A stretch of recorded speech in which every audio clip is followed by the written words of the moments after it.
Interesante artista que nos habla en sus piezas del capitalismo, del ocaso de lo que considerábamos perpetuo. De manera poética desarticula libretas, hojas de factura, buscando un nuevo lenguaje y nuevos bellos escenarios que no tienen nada que ver con lo que fueron en su día. Nos acompaña la artista alicantina Luisa Pastor a raíz de su muestra Debe haber saldo en la compostelana Galería Nordés.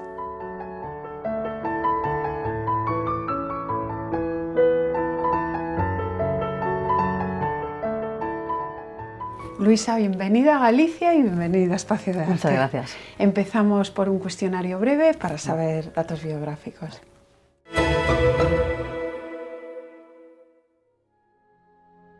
Por tu trabajo vemos que eres muy detallista, muy perfeccionista. Desde luego tu estudio no será un campo de batalla.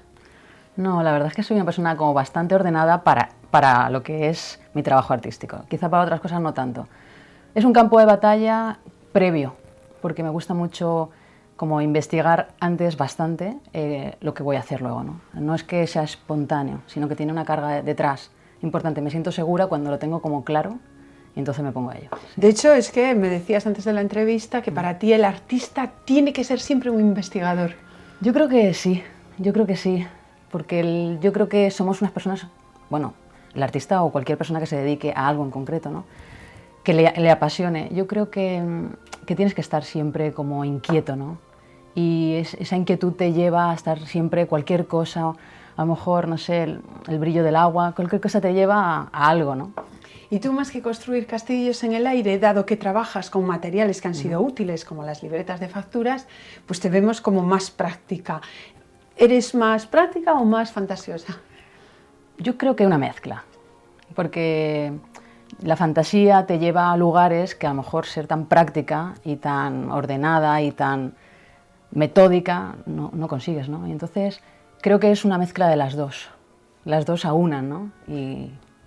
Y trabajando con tantas cuentas, vencimientos, facturas, vemos que puede haber mucho de ahorro y de saldo, pero también estas facturas pueden conllevar malversación, avaricia.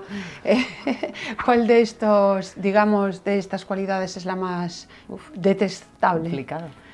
Pues es una pregunta complicada, pero yo creo que en general un poco todas, ¿no? Porque al final lo que hacen es pervertir, ¿no? Y te hacen ser como un monstruo, ¿no? Sacan de ti algo que realmente es complicado, ¿no? O sea, te haces... ¿Y tú que trabajas con cuentas, eres de echar cuentas a alguien? Bueno, a veces sí, ¿eh? Yo creo que a veces es importante poner las cosas claras. ¿Y eres más de ahorros que de carpe diem? Pues de ahorros cuando es necesario y de carpe diem cuando también lo es, ¿no? A veces pues la economía no te deja, pero si puedo pues lo intento combinar. Y si puedes, has estado en estancias becada en México, Italia. ¿Qué experiencias te han quedado de esos países? Pues viajar siempre te abre la mente, ¿no? Y recientemente México, ¿no? Es cuando he estado hace poquito y he estado prácticamente un año y ha sido una experiencia increíble porque el país, el color, la gente, no sé, el caos del DF. Sí. Y ahí lo vamos a ver después en proyectos para analizar. Y ahora que has estado en Galicia, que sabemos que te gusta Santiago, ¿te llevarás algo especial? Por supuestísimo, o sea, pero no a nivel de objeto, sino a nivel de sensaciones, el trato con la gente, o sea, con Chus y Orlando, por ejemplo. Bueno, es que esas cosas trascienden, ¿no? Sí. Pues esas cosas, la experiencia y las creaciones en las que nos metemos de lleno.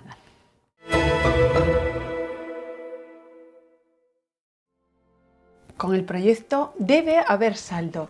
Uy, debe haber saldo nos plantea una duda y la eterna pregunta de hay algo de crisis. Pero por otro lado, tú construyendo a base de restos antiguos, de facturas, vemos que hay un mensaje positivo. Pues hombre, yo creo que sí. Realmente el título iba a tener como un pequeño subtítulo, ¿no? que contradijera el primer título. Pero luego, pues hablando con Chus, pensamos que era más directo, ¿no? Ese. Y realmente ese ha sido un poco el motor de mi trabajo desde hace tiempo, ¿no? Ese debe haber saldo que siempre se imprime en las libretas de contabilidad y que a lo largo de 100 hojas, 200 hojas, está ahí como sedimentado, ¿no? Y sí es cierto que está encasillado cada uno, pero si lo lees crea un lenguaje muy perverso, ¿no?, del sistema capitalista. Y eso me gustaba mucho al principio, cuando comencé con mis primeros collages, porque todo lo que llevaba a las libretas de contabilidad eran cosas encontradas, cosas que no tenían ningún tipo de valor.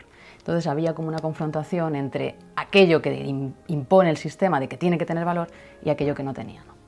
Y esta manera de trabajar tuya nos da un método de trabajo muy alejado del antiguo pincel, de las pinturas, porque tú realmente construyes más próxima casi a un carpintero que al tradicional artista medidor. Sí, puede ser.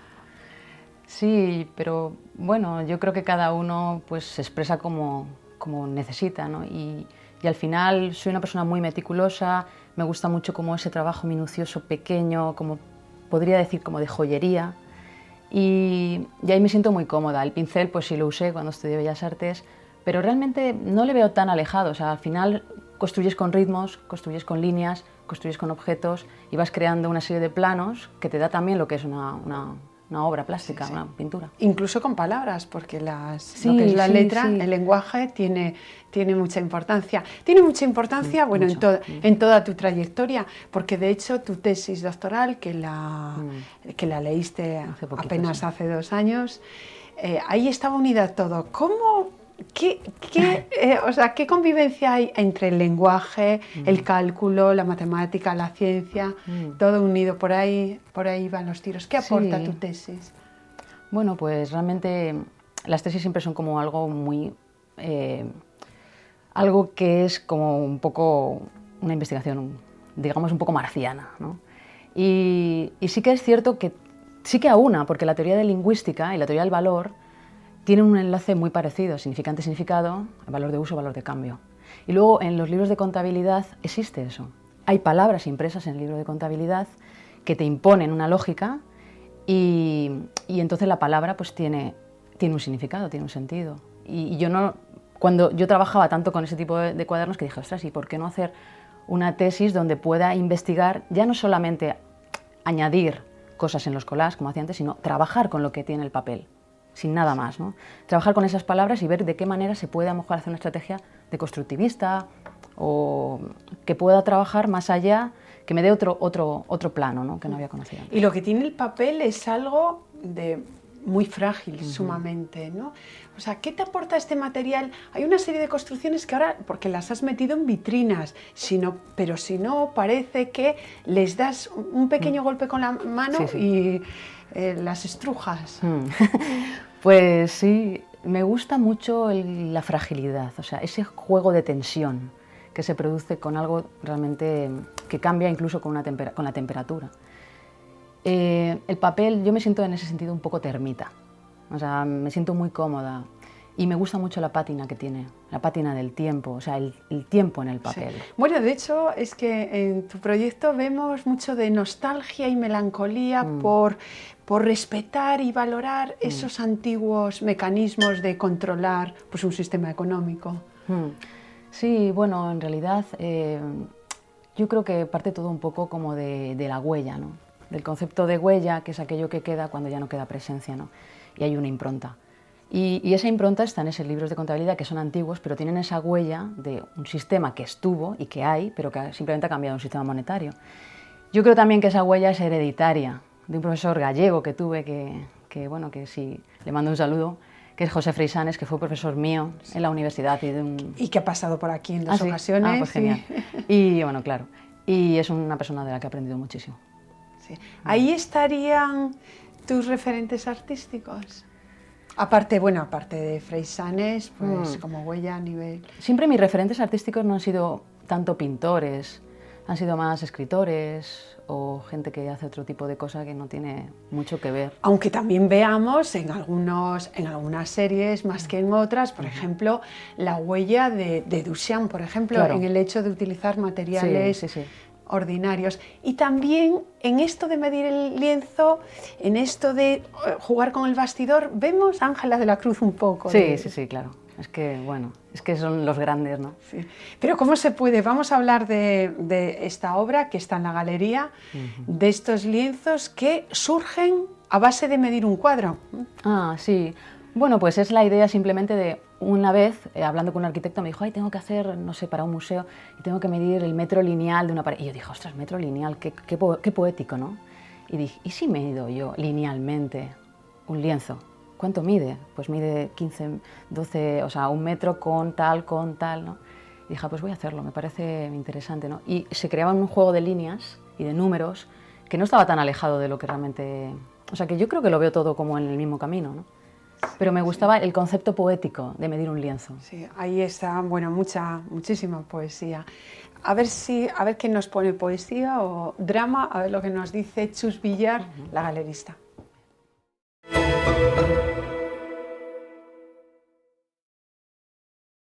Pues para esta opinión pensaba en un tema bastante recurrente, por importante en los últimos tiempos en el mundo del arte, como en otros, que es el terreno de los afectos.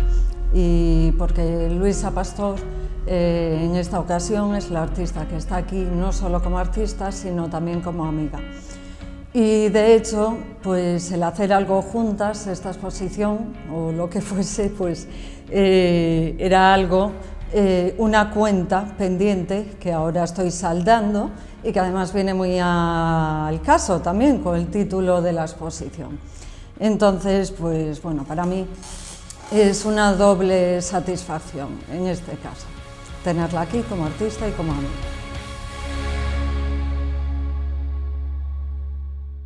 Bueno, muchas gracias a Chus.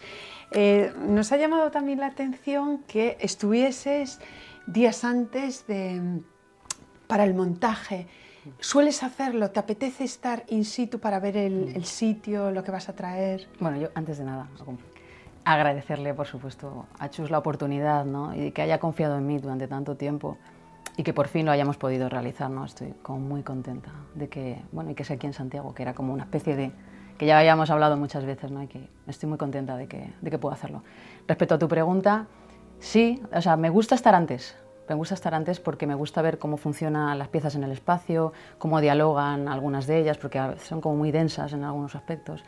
Y entonces, bueno, pues he llegado como 2 o 3 días antes y me gusta, porque no conocía el espacio. Conocía de fotos, conocía el plano de la galería, pero no. Pero cambia mucho. Y tu obra también realmente ha cambiado, porque para pasar de ese mínimo formato, ahora aquí vemos piezas grandes, a mayor escala, pero sigues trabajando con lo pequeñito, con esos metros, con esas casillitas, de todo a pequeñita escala. Bueno, es que yo siempre he pensado que una casa son muchos ladrillos y a mí me interesa como ese pequeño andar, ¿no? Entonces me siento muy cómoda cuando trabajo así construyendo de esa manera. Y otro de tus grandes retos es aliarte con la ciencia. Ahí sale uno de tus series, Neuronal System, en la que casi es todo un homenaje a Ramón y Cajal. ¿No? Bueno, sí. Pues es que eso es curioso, porque estaba preparando una exposición y el comisario vino, y de pronto vino con su mujer, que era médico, y habían una serie de... Bueno, pues era un trabajo que era hecho con puntitos, plateado sobre fondo blanco, y tenía una especie de trama, donde había una especie... Era como muy musical, había como un inicio, un crescendo... O sea, y entonces ella me dijo, ostras, ¿tú has visto el trabajo que tiene de Neuronas Santiago Ramón y Cajal? Y pues no conocía. No lo conocía porque estamos hablando hace tiempo, o sea, del 2009 o así. Y digo, pues no, y dice, pues míralo. Y justamente al día siguiente me escribe el comisario y me dice, ¿sabías que vas a inaugurar el mismo día que muere Santiago Ramón y Cajal? Digo, pero vamos a ver. Y una cosa lleva a la otra y bueno, hace poquito en una cosa de la Universidad de Alicante, pues hicimos que hacen unas sesiones que se llama Dialogarte, donde juntan a un investigador científico. Bueno, el artista también investigador, pero una persona que se dedica a la ciencia con una persona que es artista. Y en este caso me pusieron con María Blasco, que es la oncóloga esta de Madrid, del CENIO, la directora. Y fue bonito también porque pudimos ahí tener una charla bastante interesante, cosas que yo no veía, que ella me decía, pues... Y la ciencia me parece una cosa, me llama la atención, sobre todo eso de ese micromundo, de mirar a través del telescopio, y de ese tipo de colores, no sé, es como que me parece también muy interesante ese micromundo. Hablando de los colores a los que mencionas, también en otra serie reciente de México, El azar del mestizaje, también ahí juegas con la Lotería Nacional y con dos gamas contrastadas. Sí, sí. Sí, pues es que a raíz de la beca que he tenido en México, pues la beca era de fotocolás y de hecho mi tutor era un fotógrafo que creo que está sentado aquí en Coruña, que es Luis Covelo, pero es venezolano, pero bueno, creo que tiene aquí vinculación con Galicia. Y la beca era de fotocolás, pero al mismo tiempo, pues claro, de pronto veo estos carteles gigantes de lotería y digo, ostras, es que me parece... Y habían diferentes colores y entonces, claro, pensé, ¿y por qué no juego con esos números y con el mestizaje que hay aquí, ¿no?, entre indígenas a través del color? O sea, había los colores primarios y el negro. Entonces, bueno, pues es una serie que me gustaría seguir desarrollando, pero está prácticamente negro con azul, negro con amarillo, y cómo se mezcla y cómo, bueno, pues... Sí. Y cómo, lo decíamos previo a la entrevista, ¿cómo resultan verlos al natural tu obra? Hay un mayor perfeccionismo que viéndolo en imagen. Y no pasa con otros artistas, ya, ¿no? Sí, sí. Que ganan de... Sí, realmente yo creo que no... Hay piezas que cuando las fotografías ganan, ¿no? Supongo que el medio audiovisual pues las hace, muchas de ellas, o sea, crear impacto, ¿no? Yo creo que mi trabajo, como es tan sutil y encima pues es un trabajo que tampoco tiene un color potente, sino que queda todo en una gama, pues papel, o sea, una gama cálida, yo creo que realmente pierde. Sí, sí, bueno, yo estoy en ello porque... Pierde y bueno, pues, pero también, bueno, tampoco, pues me gusta la idea de que realmente la persona que vaya a verlo pues tenga esa apreciación, ¿no? Y que pueda tener ese tipo de descubrimiento. Y todas estas piezas tienen altísimo valor poético, además por algunos títulos, ¿no? Como Algunos les persigue la lluvia. Bueno, es que, a ver, al principio hace ya bastante tiempo, cuando estaba en la universidad, pues la literatura era el motor, ¿no?, que me hacía, había mucha metáfora plástica y me producía imágenes visuales que luego llevaba yo a los collages, ¿no? Entonces, pues eso, por ejemplo, Algunas les persigue la lluvia, pues era un trabajo que me recordaba a ese tipo de gente que siempre le están pasando cosas que la lluvia siempre está ahí, ¿no? Bueno, la lluvia es un factor que a mí en aquel entonces lo tenía muy presente. Y entonces, pues que a algunos les persigue la lluvia, realmente es que siempre les pasa algo, ¿no? Es como que siempre no se deshacen nunca de la nubecita que está encima y lloviéndoles todo el tiempo. Sí, como eran muy irónicos y muy tenía mucho humor. Y si seguimos con el humor y la ironía, salen a los demás, cuando se nos pincha una rueda, pues nos fastidia el día. Y todo eso consigues hacer pues una pieza. Sí, bueno, eran collages muy antiguos y realmente pues de pronto tenía trabajo que trabajaba con cosas muy cotidianas, ¿no? Y de pronto tenía pues ahí encima de la mesa, no sé, unos botones y de pronto veo que uno de ellos no estaba como descascarillado. Y yo digo, ostras, es que parecen ruedas. Y digo, ¿y si este fuera realmente en el collage? Pues un pinchazo. Sí, y bueno, así, pasándomelo bien también, ¿no? Sí. Pasándolo bien y en otros trabajos una carga un poco más dramática. Por ejemplo, hemos visto con esas series que estás revisando de un Marat, cómo incluso tocas la tragedia, que después también supongo que la poetizas. Sí, pero bueno, sí, es como, ¿qué pasaría, no?, si sacan de la bañera Marat, pero sigue el grifo abierto, ¿no?, y sigue saliendo agua durante páginas y páginas y páginas. ¿Qué pasaría?